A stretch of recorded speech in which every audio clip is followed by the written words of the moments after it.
Hey folks, the Uniformed Historian here. Today I'm joining you from Fort Boreman in Parkersburg, West Virginia, and I'm here to talk a little bit about the construction of Fort Boreman itself.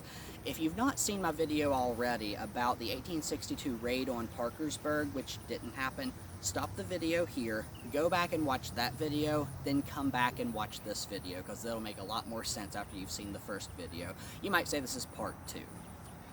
Now, after the raid that did not happen in 1862, in 1863, the Union Army wanted to find a way to prevent something that chaotic from happening here again. So they pick a detachment from the 11th West Virginia Infantry, Company A, and they come to this place, and they start construction on an earthen fort to prevent Parkersburg from being attacked by any Confederate forces ever again. The 11th West Virginia, Company A, cut zigzag patterns into the hillside for trenches. Each trench could hold up to 100 men, which is about a company's strength on average.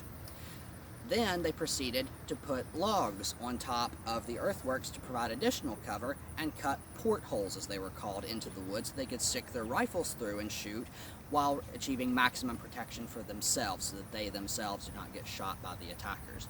You can see some of the remaining works here behind me, and they've done a pretty good job trying to recreate about how it would have looked.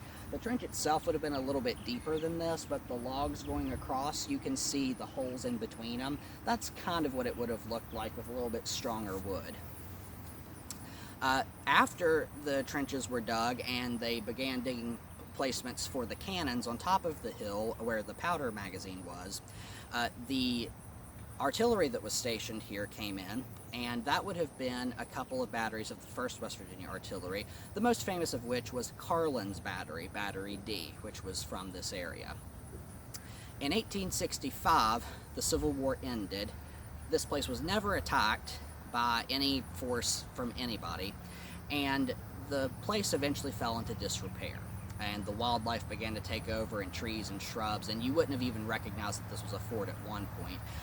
They actually had to burn down the old barracks where the soldiers were stationed and got to sleep at night because it had become a safety hazard, so those no longer stand.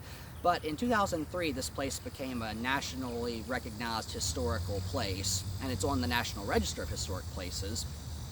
And now it's a beautiful park where you can walk your dog, take your family for a picnic.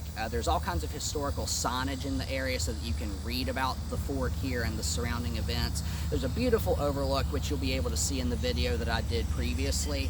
And I really hope that this video will encourage you to take the time to come visit this beautiful place here in historic Parkersburg, West Virginia. I thank you very much for taking some time out of your day to watch this video. I hope you've enjoyed it. If you have any questions or have any requests, feel free to drop them in the comments below or send me a message. Take care and God bless, my friends.